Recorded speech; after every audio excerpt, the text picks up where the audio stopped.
And now it's time for Madison's Mad Facts with your host, Madison Standish. Hey everybody, it's Madison. Welcome to another Madison on the Air bonus feature of Madison's Mad Facts, where we look at the way things were in real life back during these old-timey radio shows. This month, I got to step into the shoes of the Green Hornet. Spoilers ahead, go listen to the episode first. Okay, so in one scene, Kato and I try to use a phone, but the line has been cut, so he has to go find a public phone. This got me thinking about how phones have changed since these old-timey times. So for this Madison's Mad Facts, we're going to talk telephones. Engaging my line tonight is the voice of Miss Case, Britt Reed's stellar assistant, Sharon Grünwald. Hey, Sharon. Sup? Hey there, Madison. Or should I say Mr. Reed? You know, they are still forwarding me his mail. Under his name, I've already signed up for 3 credit cards and AAA's health insurance. Hey, you need to prepare for a rainy day. Okay, rather than a start-to-finish history lesson on the telephone, which would have us here for hours, I thought it'd be neat to hit on fun phone facts to give insight into telephones of the past. So Sharon, tell us a few facts about the man who invented the telephone, Alexander Graham Bell. Well, the first fact would be Alexander Graham Bell didn't invent the telephone. I knew that. It was a trick question. There are many other pioneers credited with bringing the telephone to fruition, but Alexander Graham Bell altered and improved his version of the telephone and then became the first to patent it in 1875. He started working with the idea of transmitting sound waves over wires to try to help his wife, who was deaf. Sweet.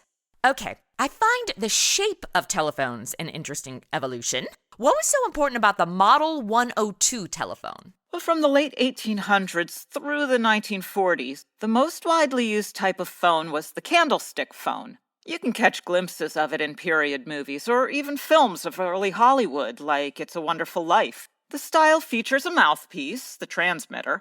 It's mounted on top of a stand that the caller would speak into, and a receiver, which was the earpiece, that was held to the ear separately during a call. But in the late 1920s, Western Electric began to manufacture the Model 102. It had a transmitter and receiver base that would either sit on a desk or hang on a wall. And with the newly developed handset that had both the speaking and listening aspect of the phone in one piece. The Model 102 is the original design of the telephone that was used from the 1930s right up until the first cordless phones of the 1980s, and the style that's often still used as landlines, especially in businesses today. What about old-timey switchboard operators? Oh, well, early telephones didn't have ways for callers to direct dial.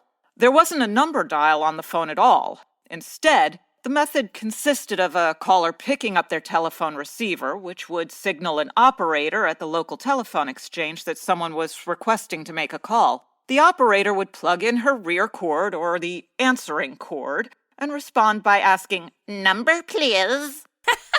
I think that voice was actually required to be a phone operator. At which time the caller would give the phone number they wished to reach. Now, for a local call, the operator would then plug in the front cord, or the ringing cord, to the intended party's local jack and start the ringing cycle to the recipient's phone, waiting for them to answer.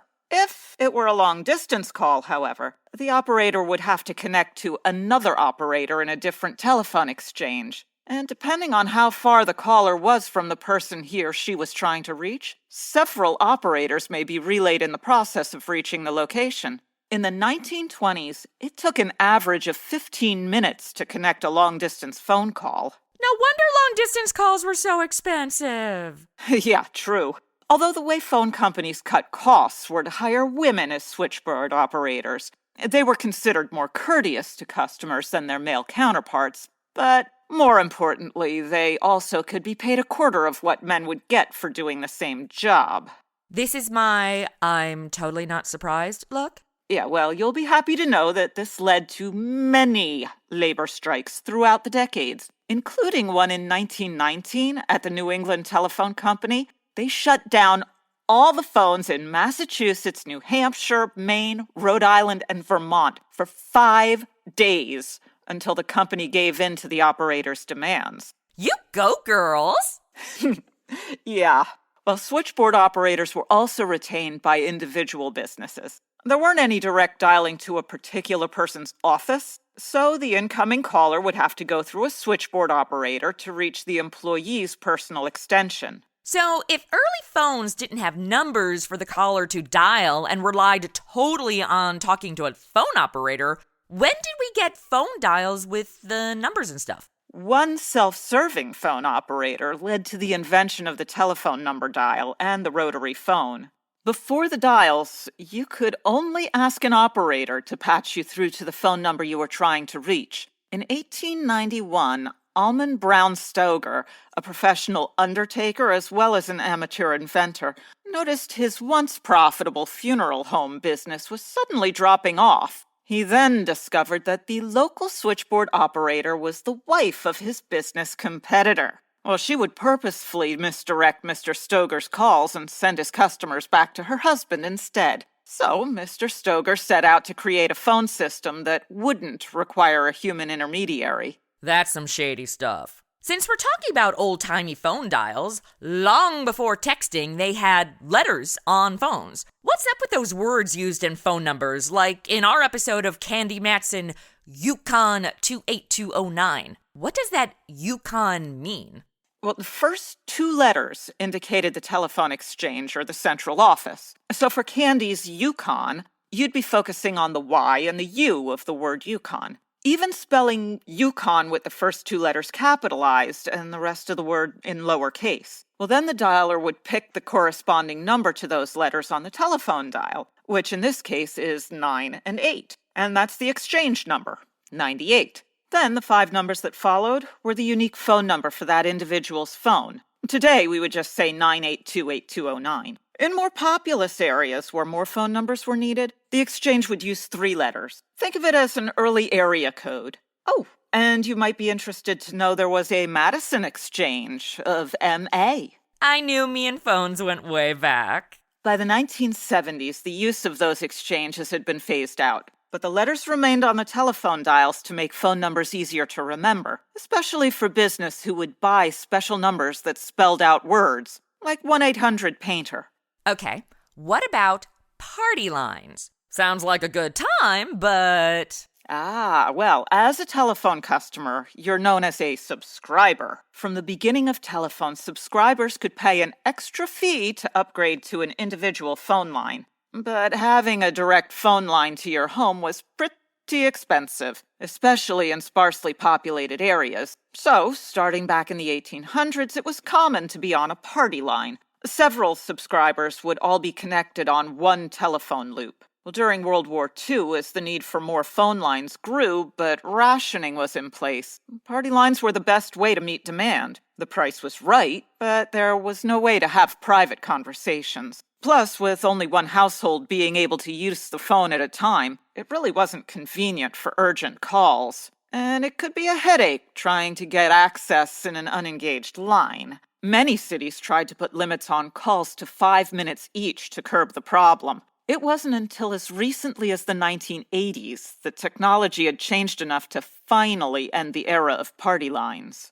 Okay, last thing I want to talk about, which we do mention in our Green Hornet episode, the public or payphone.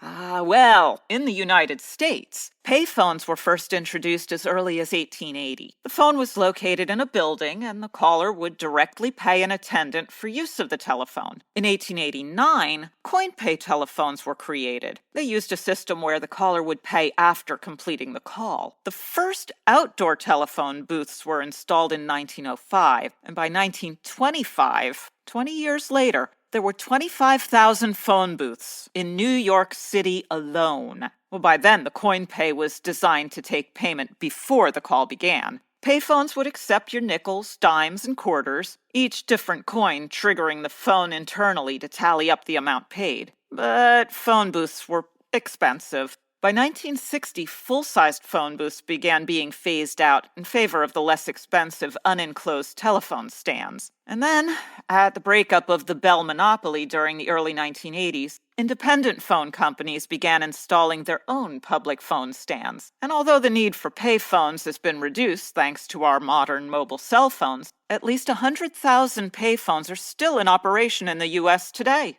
Well, thank you so much, Sharon, for talking telephones with us. It's my pleasure. Glad to be here. And thank you guys for listening to our little bonus feature of Madison's Mad Facts. And get ready for new episodes of Madison on the Air to premiere the first of every month.